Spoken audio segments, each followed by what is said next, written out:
안녕하세요. 커피앤톡입니다. 오늘도 와주셔서 감사드리고요. 바로 사연 읽어보겠습니다. 얼마 전 결혼한 아들의 결혼 준비 과정에서 후회하게 된 사실이 하나 있어요. 오늘은 그 이야기를 해볼까 합니다. 저희 아들은 40을 바라보는 나이에 늦은 결혼을 했어요. 상대는 30대 초반의 아가씨로 아들에게는 좋은 상대였어요. 당시 저는 곧 40이 될 아들이 결혼하겠다는 것으로 다 좋겠다 싶었고, 원래 성격이 무난한 편이기도 하지만 며느리가 될 아가씨에게 까다롭게 굴고 싶지 않았어요. 그래서 처음으로 며느리를 만나는 날에도 며느리에게 기본적인 것만 딱 묻고 아들 뜻을 따라주기로 마음을 먹었어요. 처음 만나는 날 며느리는 식사 자리에 도착해서 저에게 예의 바르게 인사를 건넸어요. 안녕하세요, 어머님. 제가 부족한 점도 많겠지만 앞으로 잘 부탁드려요. 웃는 모습이 예뻐서 저는 제 며느리가 될 아가씨가 참 반가웠어요. 왜 아들과 결혼하려고 생각했는지, 또 결혼 후에는 두 사람이 어떻게 생활을 해나갈 생각인지 등만 물어보고 즐거운 분위기에서 식사를 마쳤어요. 헤어진 후에 아들에게 좋은 아가씨라고 축하한다고도 말을 했어요. 그렇게 아들의 결혼 준비를 시작했어요. 그런데 이 과정에서 제가 미처 간과한 것이 있다는 것을 깨달았어요. 바로 결혼 당사자들 뿐만 아니라 집안끼리의 만남도 확인했어야 했다는 것이었죠. 아들을 통해 듣는 사돈의 성격은 저하고는 상극이라고 생각되는 사람이었어요. 아들의 말에 의하면 어디를 가든 본인이 변호사라는 티를 팍팍 내면서 다닌다고 했어요. 스스로 특출나다는 말을 수시로 하기도 하고요. 한 번은 아들이 며느리와 함께 사돈을 모시고 백화점에 갔는데 명품 액세서리 가게에 갔다고 했어요. 직원이 상품 설명을 해주는데 저렴한 상품을 먼저 보여드리겠다고 하자 갑자기 사돈이 발끈하면서 이렇게 말했다는 것이었어요. 아니, 왜 저렴한 것부터 보여주지? 내가 그렇게 생겼어요? 나 변호사 하는 사람이야. 어딜 한낱 백화점 직원이 나를 낮춰봐. 빨리 비싼 걸로 보여줘요. 싸구려는 관심도 없어. 그 뒤로 사돈이 계속 듣기 불편한 말들로 백화점 직원에게 공격적으로 말을 하자 아들이 자기도 모르게 사돈을 조금 진정시켰다고 했어요. 그러자 사돈은 아들을 향해서도 이렇게 말했다고 했죠. 건방지게 무슨 짓이야. 내가 내 딸이랑 결혼만 허락한 거지 썩 마음에 드는 것은 아니야. 집안도 별 볼 일 없으면 내 기분이라도 잘 맞춰야 할 것 아니야. 눈치나 좀 챙겨? 사돈의 이런 태도에 대해 이야기를 듣자 저도 걱정이 되기 시작했어요.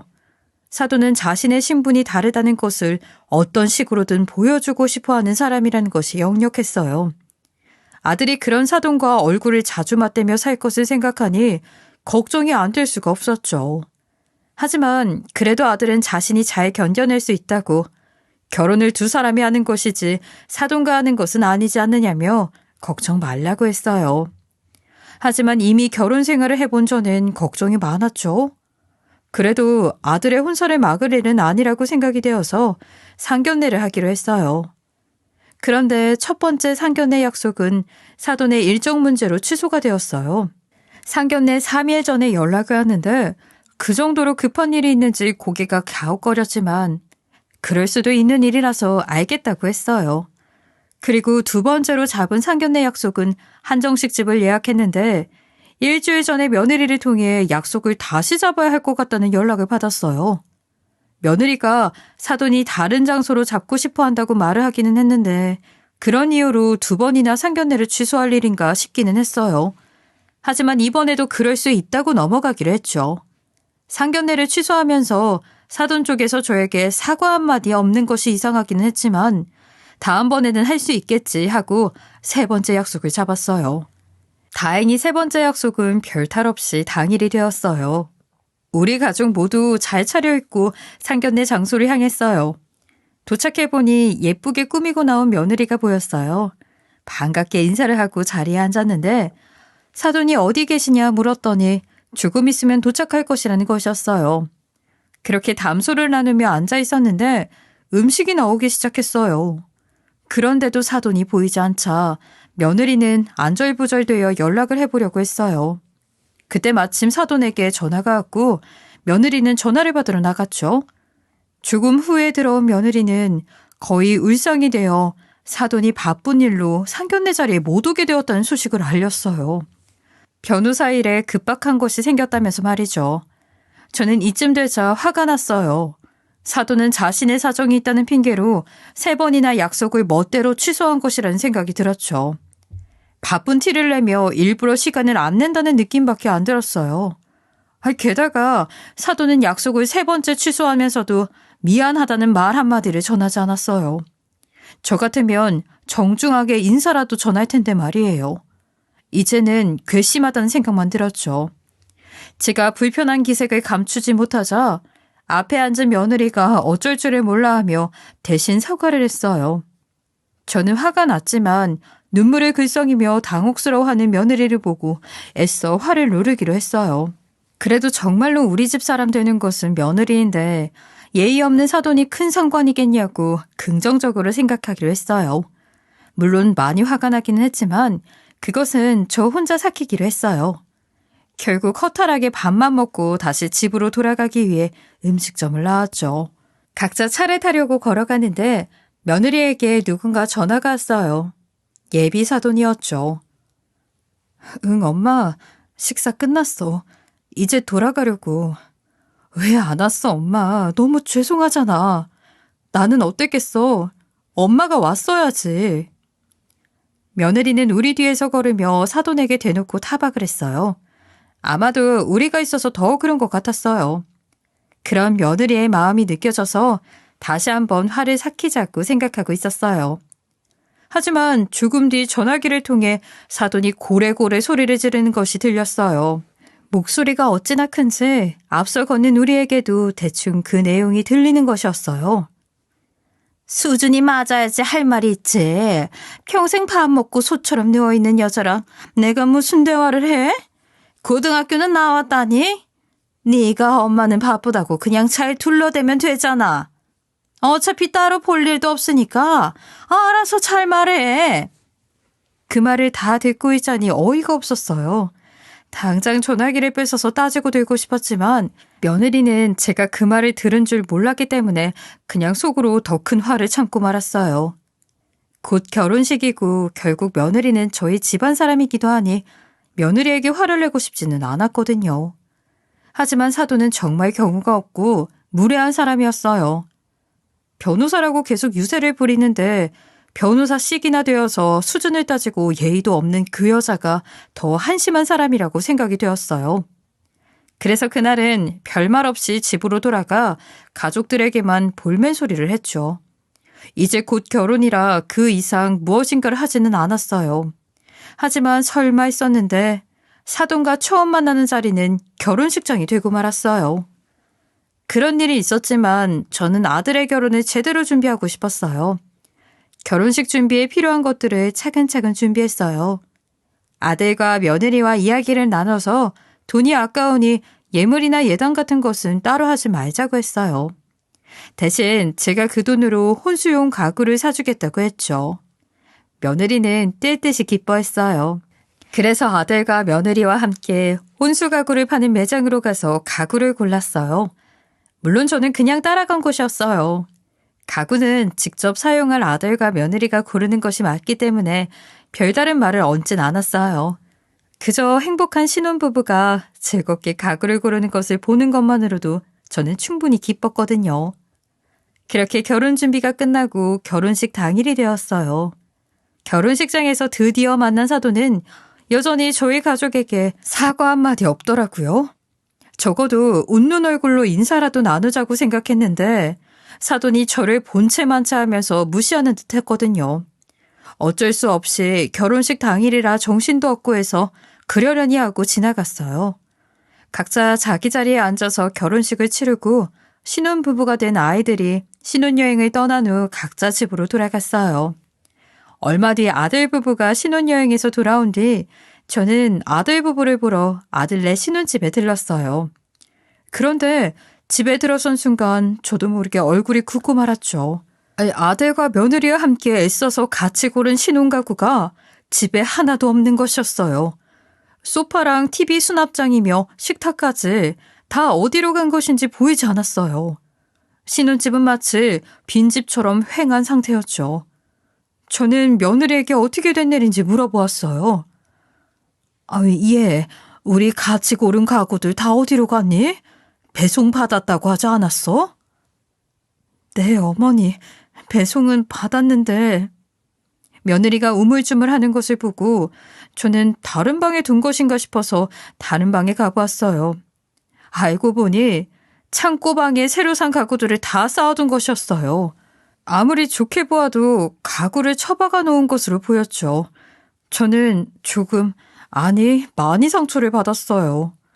제가 사준 가구이기는 하지만 아들과 며느리가 직접 고른 것을 저는 계산만 해준 것이었거든요. 누가 보면 시어머니가 멋대로 골라 채운 것인 줄 알 것 같았어요. 마음에 들지 않아서 치워둔 것 같이 보였으니까요. 제가 그것을 보고 나서 며느리에게 연유를 묻자 며느리가 이렇게 말을 했어요. 죄송해요, 어머니. 저희 엄마가 가구들이 집에 안 어울린다고 하면서 다시 산 게 배송 중이에요. 제가 필요 없다고 했는데 엄마가 사람까지 불러서 마음대로 가구를 다 치워버렸어요. 내일이면 새 가구가 도착한다고 하기도 하고 남편이 없을 때 저 혼자 큰 가구를 꺼내기도 힘들어서 정말 죄송합니다. 저는 정말 산 넘어 산이다 싶었죠. 겨우 참은 화가 다시 튀어나올 것 같았어요. 사돈이 경우가 없어도 너무 없구나 싶었거든요. 그리고 아들과 며느리와 함께 가구점에 가서 골라온 것들인데 아무리 생각해도 굳이 새 것을 다시 산다는 게 이해가 가지 않았어요. 몇 번을 생각해도 제가 사준 것은 절대 집에 들이지 않겠다는 의지로 느껴졌지요. 그만큼 저를 무시하고 싶어하는 행동이라고 생각했어요. 저는 화가 많이 났지만 그렇다고 저도 무시해버리거나 며느리에게 화를 내면 어른스럽지 못한 것 같았거든요. 그래서 그날 집에 돌아와 사돈에게 직접 연락해 이 일에 대해 물어보았어요. 사돈, 별일 없으셨어요? 제가 오늘 아들네 집에 다녀왔는데요. 제가 산 가구들을 굳이 한쪽 방에 다 치워버리셨더라고요. 그거 다 며느리가 마음에 들어하는 것들로 사온 것인데 새 것을 그렇게 치워버리고 새 것을 사신 이유라도 있나요? 제가 사실 마음이 좀 상했지만 이유를 먼저 여쭤보는 것이 순서인 것 같아서 연락을 드렸어요. 이렇게 물어보았는데 사돈은 저와 말도 섞기 싫다는 말투로 이렇게 말하는 것이었어요. 그 가구들 말이에요? 그것들 가구 단지에서 파는 싸구려들 아니에요. 딱 그런 수준이던데? 제가 보기가 싫어서 좀 치웠어요. 사돈 댁 아들은 아무 데서나 재우고 아무렇게나 키웠는지 몰라도 제 딸은요, 이불 하나도 추운 곳에서만 사서 썼거든요. 그렇게 싸구려 가구나 쓸 애가 아니라고요. 저희 집이랑은 수준이 다른 것 같아요. 그래서 제가 가구들 싹 다시 샀으니 그렇게 하시면 될 것 같아요. 사돈은 이렇게 따발총처럼 본인이 할 말만 다다다 하더니 뚝 하고 전화를 끊어버렸어요. 저는 황당해서 끊어진 전화기를 입을 벌리고 한참 쳐다보고 있었어요. 몇십 분이 흐른 뒤에도 제가 방금 사돈에게 그런 소리를 들었다는 것이 믿기지가 않았죠. 아무래도 단단히 잘못된 짓과 사돈지간이 되었다는 생각이 들었어요. 아들의 결혼이 이대로 괜찮을지 걱정이었죠. 그래도 본인의 딸은 어지간히 아끼는 것 같아서 아들 부부에게만 잘한다면 저와 굳이 친해질 필요는 없겠다고 생각을 했어요. 하지만 그렇게 생각을 해도 너무 어이가 없는 행동이어서 당황스럽기 그지없었어요. 아들에게는 별말 하지 않았어요. 아무래도 이후에 사돈과 굳이 연락을 주고받을 일은 없을 것 같은데 신혼인 아들에게 이런 이야기를 해서 혹시나 아들과 며느리 사이에 금이라도 생길까 봐 걱정이 되었거든요. 안 그래도 아들은 제가 마련해준 혼수 가구들이 창고방에 처박히게 되어서 저에게 충분히 미안해하고 있었거든요. 저는 그냥 가급적 사돈과는 연을 끊고 지내고 아들네 부부랑만 얼굴을 보면서 오손도손 지내야겠다고 생각했어요. 사돈도 친하게 지낼 수 있는 사람이었다면 참 좋았겠지만 세상 일이 모두 제 마음처럼 되는 것은 아니니까요. 그렇게 소동이 끝나고 얼마가 지난 어느 날 저희 집 앞에 과일 바구니를 든 아들 친구가 찾아왔어요. 저는 눈을 동그랗게 뜨고 반겨주었죠. 아들의 어릴 적부터 중마고우인데 항상 전교 1등을 맡아놓고 하던 똑똑한 아이였어요. 그런데다 인성도 발라서 제가 아주 예뻐했었던 기억이 있어요.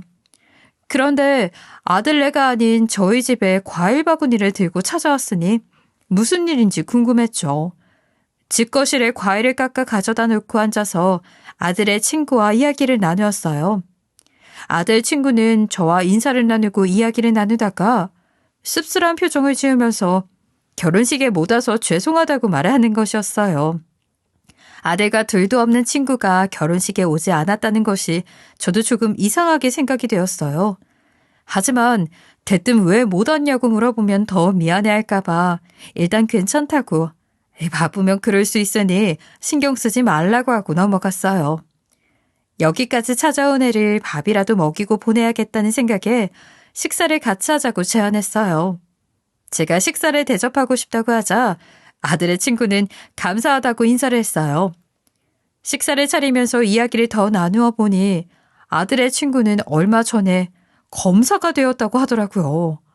아들 친구의 아버지는 원래 정의롭기로 유명한 검사이신데 그 뒤를 이어서 검사가 되었다고 말이에요.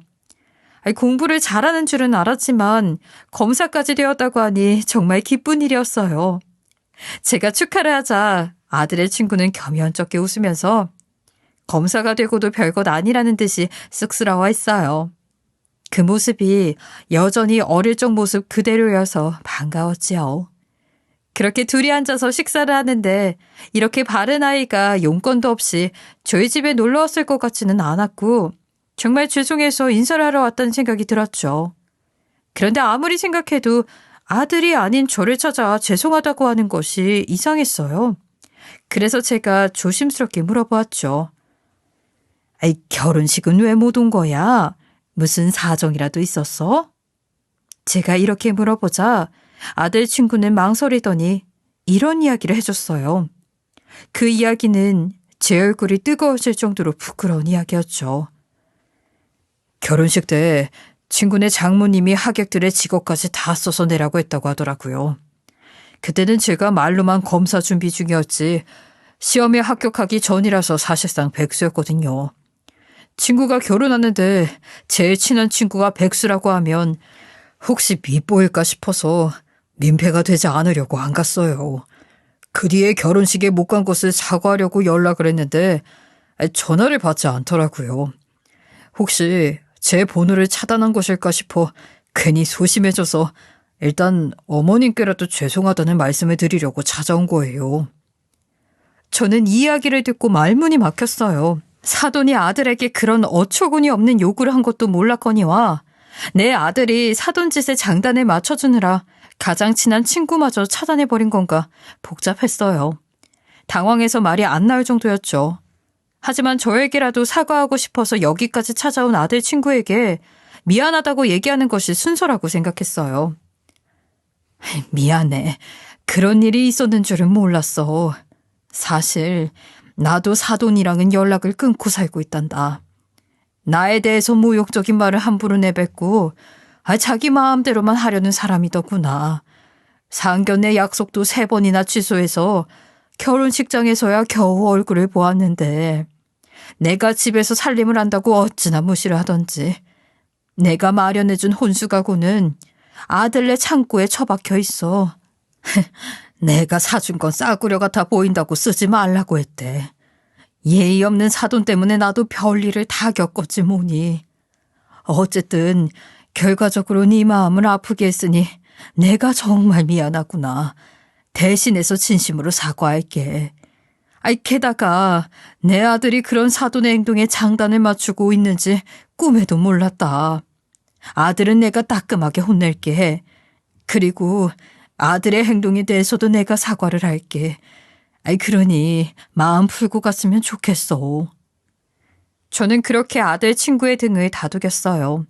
아들 친구도 그렇게 말씀해 주셔서 감사하다면서 밥을 맛있게 먹고 인사를 하고 돌아갔어요. 아들 친구가 돌아간 뒤 저는 머리가 핑 도는 것 같았어요. 하객들의 직업을 써서 내라고 했다니. 그런 경우 없는 일이 어디 있겠어요. 게다가 제 아들이 그 일에 협력했다니. 사돈이야 원래 그런 사람이라고 쳐도 저는 아들이 이렇게 무례한 행동을 함께한 것을 용납할 수 없었어요. 그래서 그날 저녁 결혼한 아들에게 전화해 처음으로 호통을 쳤어요. 너는 어떻게 그런 행동을 하니? 너희 장모가 하객들 직업까지 써내라고 했다며. 그런 것을 왜 굳이 맞춰주니? 그리고 친한 친구가 백수면 모른 척하고 검사였으면 결혼식에 초대할 생각이었니? 내가 너를 그렇게 인정머리 없는 사람으로 가르쳤어. 오늘 네 친구가 결혼식에 못 가서 죄송하다고 우리 집으로 인사를 하러 왔더라. 너는 연락을 차단했다면서. 내가 결혼을 동의했지. 너희 장모하는 행동에 동조하는 것까지 동의한 것은 아니었다. 제가 이렇게 호통을 치자 아들은 어리둥절해하면서 말했어요. 무슨 말씀이세요? 청첩장까지 보냈는데 오지 않았던 것은 그 친구였어요. 저도 그래서 상처받았다고요. 제가 오지 말라고 한 것도 아닌데요. 이놈아. 그런 짓을 하니 올 수나 있었겠니? 백수라는 것이 만천하에 알려져 있는데 직업조사까지 당했는데 너 보기 민망해서라도 못 왔겠다. 어쨌든 그 친구는 이제 잘 나가는 검사님이 되었으니 이제는 연락해도 되는 거 아니야? 한번 연락해봐. 많이 풀 죽었더라. 아들은 친구 번호를 차단한 적이 없다면서 억울하다면서 펄펄 뛰었어요. 한번 전화가 왔는데 받지 못했고 그때 바빠서 다시 전화한다는 것을 깜빡한 것뿐이라고 말이에요. 그 뒤에 연락이 다시 올 줄 알았는데 차단했다고 오해했을 줄은 몰랐다고 했어요. 그렇게 말하니 아들도 상황이 상황이라 그랬을 것이라는 생각도 들었지만 사돈의 무례한 행동에 동조를 한 것처럼 보여 적어도 그날은 꼴 보기 싫었어요. 어쨌든 아들이 친구에게 연락을 할 것 같아서 그 뒤에 다시 이야기를 들어보기로 했어요. 다음 날 아들에게 연락이 왔어요. 친구에게 바로 연락해 오해를 풀었다고 말이에요. 어제는 본인도 당황해서 엄마에게 섭섭한 생각이 들었지만 친구와 오해를 풀게 해주어서 고맙다고 했어요. 저도 아들과 화해를 했죠. 그런데 그러고 나서 아들이 놀라운 일을 알았다고 했어요. 아무래도 엄마가 알고 있는 것이 좋을 것 같다고 말이에요. 무슨 일인지 물어보니 아들은 아들 친구를 통해 알게 된 것이라면서 문자를 하나 보내드릴 테니 읽어보시라고 했어요. 아들이 보낸 문자를 읽어보니 거기에는 변호사인 사돈에 대한 내용이 적혀 있었어요. 문자에 적혀 있는 사실이 알려지면 사돈의 변호사 경력이 끝장날 수 있는 그런 내용이었죠. 저는 그것을 읽고 놀라기도 했지만 그럼 그렇지 하는 생각이 들었어요. 사돈 같은 인성을 가진 사람이 과연 변호사 일을 잘하고 있을지 궁금했는데 제 생각대로 사돈은 훌륭한 변호사가 못 되었어요. 그 사실을 명확한 증거로 알고 나니 속이 시원하기도 했고 그 문자는 사돈에 대한 무기로 제가 가지고 있어야겠다고 생각했어요. 사돈 성격으로 보건대 언제 저에게 상상을 초월하는 무례한 짓을 또 저지를지 몰랐으니까요. 그런 상황이 닥치면 제가 사돈 입을 아주 닫아줘야겠다고 생각했어요. 그리고 얼마 뒤 아들 부부가 신혼집 집들이를 제대로 하지 않았다면서 집들이에 초대한다고 했어요. 사돈과 저희 집이 사이가 좋지 않으니 분위기를 조금이라도 누그러뜨리고 싶어하는 것 같기도 했죠. 저는 그냥 사돈 같은 사람과는 연락을 끊고 지내고 싶었기 때문에 거절하고 싶었지만 아들 부부가 애써 집들이에 초대했는데 차갑게 거절하는 것도 안 좋겠다 싶었어요. 그래서 집들이 날에 사돈과 아들네 신혼집에서 어쩔 수 없이 만나게 되었죠. 집들이 날 아들네 집에 도착해보니 사돈은 아직 도착하지 않은 상태였어요. 그래도 아들과 며느리가 반갑게 맞아 주었는데 두 사람은 어쩐지 분위기가 냉랭한 것이었어요. 제가 그 분위기를 눈치채고 며느리가 없을 때 아들에게 물어보았어요. 너희들 분위기가 좀 안 좋을 것 같은데 무슨 일 있었니? 벌써 싸운 거야? 그게 얼마 전에 친구랑 오해가 있었잖아요. 그 일에 대해 아내한테 이야기를 했거든요. 아내도 오해가 생긴 부분에 대해 미안했어요. 그런데 제가 장모님의 행동이 잘못됐다고 아니, 너무 무례하신 것 같다고 말하다가 조금 다퉜어요. 아내도 아예 모르는 것은 아니지만 제가 너무 대놓고 말했나 봐요. 조금 부드럽게 이야기를 했어야 했는데. 사돈이 많이 예의 없는 사람이기는 했지만 그로 인해 아들 부부가 다투었다는 이야기를 들으니 마음이 좋지 않았어요. 그래서 저는 분위기를 좀 풀어보려고 음식을 같이 하는 내내 조금 더 말을 많이 했어요. 아가, 신혼여행은 재미있었니? 신혼 초인데 별일은 없고 시어머니가 어렵기는 하겠지만 무엇이든 필요한 것이 있으면 이야기해. 어머니, 감사해요. 이미 충분히 잘해주시는걸요. 저야말로 저희 엄마 때문에 너무 불편한 상황 만들어드리는 것 같아서 정말 죄송해요. 제가 좀 더 잘할게요.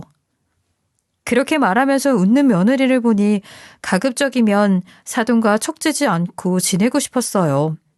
하지만 사돈은 제 상상을 벗어날 정도로 무례한 사람이라 그것이 잘 되지 않았죠. 그래도 제가 조금이라도 더 어른스럽게 참아보자 생각을 했는데 잘 될지 모르겠더라고요.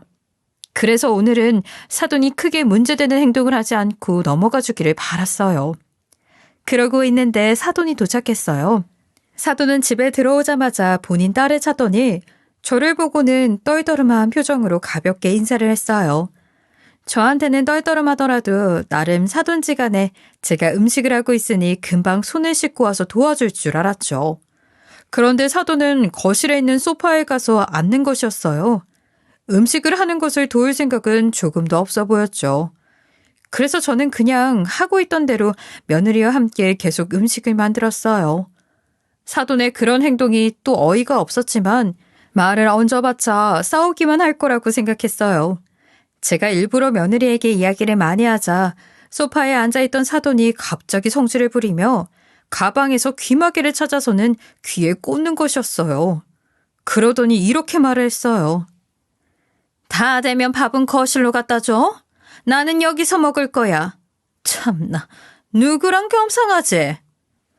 끝에 흘리는 듯이 혼자 한 말이 제 심기를 탁 하고 건드렸어요.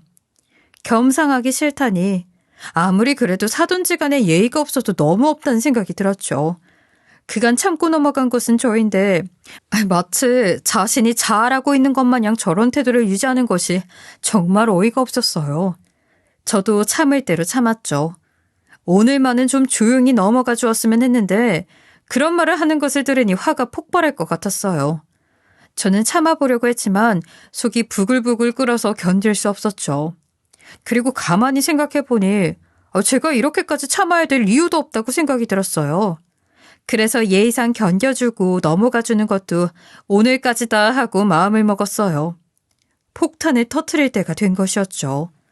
저는 음식을 하다가 잠시 내려놓고 며느리에게 먼저 아들 친구가 보낸 문자를 보여줬어요. 그 내용에는 사돈의 변호사 직함을 무너뜨리고 그 집안을 풍비박산 낼 수 있는 내용이 담겨 있었어요. 자신의 엄마가 무례한 행동을 하는 것을 초조하게 지켜보고만 있었던 며느리에게 먼저 보여준 이유는 이제 잘 알았으면 네 어머니는 네가 알아서 관리하라는 뜻이었어요.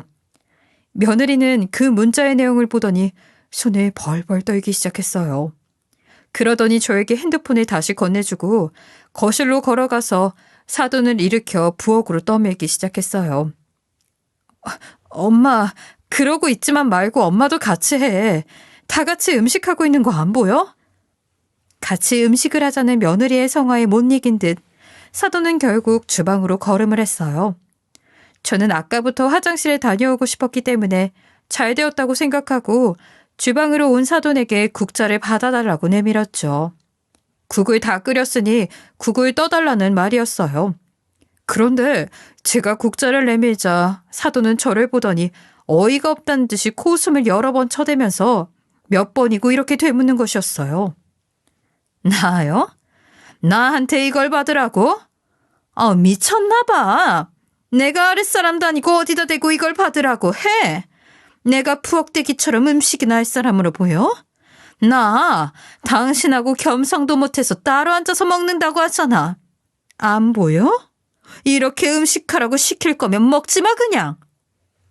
국 좀 퍼놓으라고 한 것이 얼마나 잘못된 일이라고 이런 반응인지 저는 더 이상 참을 수 없었어요.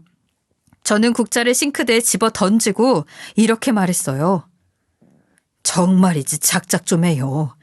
그 잘나신 변호사 자리에서 내려오면 나랑 똑같은 아줌마거든 당신? 유난 그만 떨고 조용히 국이나 떠서 식탁에 놔. 손이 없어 발이 없어. 왜 국 하나 뜨지를 못해. 그건 변호사가 아니라 보통 사람도 못 되는 수준 아니야? 잘난 척 좀 그만하고 국이나 떠. 흥분해서 악을 쓰는 사돈에게 저도 치지 않고 강하게 맞섰어요. 사돈에게 고개를 쳐들며 당당하게 할 말을 다 해줬죠. 사돈은 제가 처음으로 맞불을 놓자 조금 놀란 것 같았지만 곧 더 큰 소리를 치면서 말도 안 되는 소리들을 쏟아냈어요. 저는 더 이상 듣기 싫어서 잠시 자리를 피하려고 화장실 쪽으로 향했어요. 며느리는 그때 사돈의 입을 틀어 막으면서 어머니가 다 알고 있으니 조용히 하라며 거실 쪽으로 끌고 갔어요. 하지만 사돈은 끝까지 악다구니를 쓰면서 딸의 손을 뿌리치고 다시 주방으로 돌진해 오는 것이었어요. 그러더니 이미 다 만들어둔 끓고 있던 국통을 들더니 주방 바닥에 보라는 듯이 그대로 엎어버리는 것이었어요. 와장창 떨어진 국통을 보면서 가족들이 다들 놀란 채 사돈을 쳐다봤죠. 사돈은 저한테 말로 진 상황이 분해 죽겠는지 아주 씩씩거리면서 거친 숨을 몰아쉬고 있었어요. 그러면서 저에게 삿대질을 하면서 또 소리를 질렀죠. 저 못 베어먹은 게 어디서 나를 깔봐. 야, 네가 뭐가 잘났다고 나한테 큰 소리를 쳐? 감히 너 따위가 어디서 난리를 치냐는 말이야. 저는 이제 참을 만큼 참았다 싶었어요. 며느리에게 보여줬던 문자를 이렇게 빨리 쓰게 될 줄은 몰랐는데 사돈이 이렇게까지 천지분간을 하지 못하니 저도 대응을 해줘야겠다 싶었죠. 저는 핸드폰을 찾아 아들 친구가 보여준 문자를 꺼냈어요. 그리고 씩씩거리고 있는 사돈에게 내밀었죠. 변호사 아주 입 아프게 말하더니 뒤에서 이런 짓이나 하고 다닌 것을 모를 줄 알았어요. 그렇게 잘 나가는 변호사님이 판검사한테 로비까지 하고 다녔다면서. 얼마나 능력이 없으면 이런 짓까지 하고 다녔을까? 그리고 하필이면 정의롭기로 유명한 분을 골라서 로비를 했네. 제가 이런 것까지 알고 있을 줄은 몰랐죠. 아주 가소롭기 굳이없네요. 저는 마음껏 비웃어줬어요. 실은 얼마 전 아들을 통해 아들 친구에게 전해들은 소식이 하나 있었어요. 부장검사인 본인 아버지에게 로비를 한 변호사가 바로 사돈이라는 것이었지요. 청첩장에 적힌 장모님의 이름을 보고 변호사라는 말도 들었는데 혹시 아버지가 같은 이름의 변호사를 이야기해서 맞춰보니 같은 사람이라는 것이었어요. 사돈은 아들 친구의 아버지에게 형 집행정지를 받을 수 있게 힘써달라면서 돈 봉투를 건네려고 했다는 것이었어요. 당연히 아들 친구의 아버지는 거절했지만 부도덕한 변호사의 목덜미를 잡아채기 위해 증거를 하나씩 남겨둔 상황이라고 했어요. 제가 내민 문자를 보더니 사돈은 엉덩방아를 찌으면서 주저앉았어요. 말로 사람 꼼짝 못하게 하는 변호사 특유의 말발은 어디로 갔는지 입을 떡 벌린 채 놀라서 아무 말도 못하는 것이었어요. 며느리가 쫓아가 정신 차리라며 흔들었어요. 하지만 그래도 사돈은 한참을 그러고 앉아 있었죠. 마음을 굳게 써야지. 그런 식으로 못되게 굴면 다 돌아오는 거예요. 이제 곧 변호사 직함도 없어지게 생겼는데 가족들한테라도 잘해야 먹고 살기라도 하지 않겠어요? 생각 잘해요. 제가 이렇게 말하자 사돈은 얼떨떨한 표정으로 정신을 조금 차리는 것 같았어요. 그러고서 한참을 더 생각하는 듯 하더니 며느리와 둘이 바짝부터 주저앉아서 고개까지 조아리는 것이었어요. 그러더니 저한테 이렇게 말하는 것이었어요. 제가 생각이 짧았나 봐요. 정말 죄송합니다. 제발 그분께 좋게 말 좀 해주세요. 저 이렇게 끝나면 안 됩니다. 제발요. 이번 한 번만 넘어가 주시면 다시는 이런 일 없게 하겠다고 잘 말 좀 해주세요. 네? 덜렁거리는 변호사 간판 지키려고 사돈은 자존심도 버린 것 같았어요. 바닥에 퍼질러진 국을 헤집고 무릎으로 기어와서 서 있는 제 바지가랑이를 잡으면서 매달렸죠. 하지만 저는 그런 사돈을 용서할 생각이 없었어요. 수준 다르다고 하던 잘나신 분은 어디로 갔어요? 참나, 이렇게까지 하고서 도와달라니. 염치도 없게 어떻게 그런 소리를 해요? 저랑 겸상도 못한다고 무시하기 바쁘더니 저는 못 도와주겠어요. 본인이 저지른 짓은 본인이 알아서 수습하세요. 저는 냉정하게 거절하고 돌아섰어요. 그날 집들이는 완전히 중단되었어요. 짐을 챙겨서 현관문을 나서는 제 뒤에서 사돈은 계속 도와달라면서 빌었지만 저는 무시하고 집을 나섰죠. 자신이 뿌린 씨를 자신이 거두는 것이라고 생각했어요. 그렇게 무례하게 굴더니 본인도 당해봐야 정신을 차릴 것이라고 생각했어요. 얼마 뒤 사돈의 소식을 들었는데 사돈의 변호사 자격은 등록 취소가 되었다고 했어요. 돈으로 사건을 처리하려는 실력 없는 변호사가 받을 만한 결과였죠. 저는 정말 고소했어요. 그 소식을 듣고 나니 그동안 제가 당한 것도 함께 갚아줘야겠다는 생각이 들었죠. 그래서 저는 사돈에게 전화를 해서 이렇게 말해줬어요. 변호사 자격 취소되었다면서요? 이제는 수준 운운할 수 없게 되었네요. 이제 국 끓이는 거나 잘 배워두지 그래요? 국자도 제대로 못 잡고 주방이나 어슬렁거릴 게 뻔한데 그거 자랑이 아니잖아요. 돈으로 처발라서 지키는 이름이니 처음부터 우스운 수준이었네요. 그리고 사돈이 전화 너머로 뭐라고 꾀꾀거리는데 대충 말하고 전화를 끊어버렸어요. 다음에 며느리 집에서 만날 때가 기대되기 시작했어요.